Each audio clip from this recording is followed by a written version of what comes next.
Hello বন্ধুরা, তোমরা কেমন আছো? আজ আমি বানাবো বেগুন চাঁদার মেলবন্ধন। প্রথমে মাছটাকে আমি ভালো করে ধুয়ে নিয়ে একটা পাত্রের মধ্যে নিয়েছি। নিয়ে সামান্য পরিমাণ একটু লবণ দিয়েছি, 1 চামচ হলুদ গুঁড়ো দিয়েছি। দিয়ে আমি ভালো করে মাছটাকে মাখিয়ে নিয়েছি। কড়াইয়ের মধ্যে তেল নিয়ে তেলটা গরম করে নিয়ে মাছটাকে আমি ভাজতে দেব।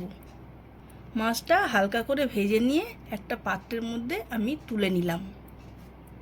তারপর ওই তেলের মধ্যেই আমি ছোট ছোট করে বেগুনগুলো কেটে রেখেছিলাম, ওগুলো দিয়ে দিলাম কড়াইয়ের মধ্যে।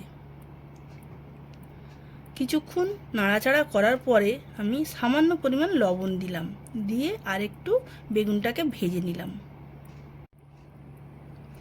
ভাজার পর বেগুনগুলোকে আমি ওই মাছের থালার মধ্যেই তুলে রেখে দিলাম। আবার কড়াইতে বেশ কিছুটা তেল দিয়ে নিয়ে আমি একটা মিডিয়াম সাইজের পেঁয়াজকে কুচো কুচো করে রেখেছিলাম, সেটা কড়াইয়ের মধ্যে দিয়ে দিলাম। দিয়ে বেশ কিছুক্ষণ হালকা হাতে এটাকে ভেজে নিতে হবে। এবার ছোট সাইজের একটা টমেটো দিয়ে দিলাম, দিয়ে পেঁয়াজ আর টমেটোটাকে ভালো করে একটু কষিয়ে নিতে হবে।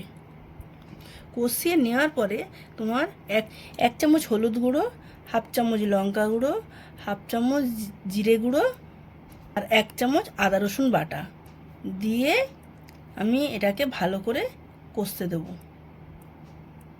ভালো করে মশলাটা দিয়ে ভাজা হয়ে গেলে আমি সামান্য পরিমাণ জল দেব, দিয়ে তোমার এটা ভাজবো। না হলে যদি মশলাটা পুড়ে যায় তাহলে এটা তিতো লাগবে। ভালো করে ভাজার পরে আর একটু জল দিয়ে আমি মশলাটা আর ভালো করে কষে নিলাম। মশলাটা ভালো করে কষার পরে আমি এর মধ্যে 2 চামচ সরষে পোস্ত বাটা দিলাম, দিয়ে এটা হালকা হাতে একটু নেড়ে দেব। নেড়ে দেওয়ার পরে তারপরে আমি সামান্য একটু জল দিয়ে দেব এর মধ্যে। ফোটার পরে তারপরে আমি বেগুন আর মাছগুলো এর মধ্যে দিয়ে দিলাম, দিয়ে 10 থেকে 15 মিনিটের জন্য এটাকে ফুটতে দেব। ফোটা আমি ঢাকা খুলে এটাকে হালকাভাবে নেড়ে চেড়ে নিয়ে আমি এবার একটা পাত্রের মধ্যে তুলে নিচ্ছি। আমার বেগুন চাঁদা মাছের মেলবন্ধন তৈরি। ভালো থাকবেন, লাইক শেয়ার কমেন্ট করবেন। রেসিপিটা ভালো লাগলে অবশ্যই সাবস্ক্রাইব করবেন। নমস্কার।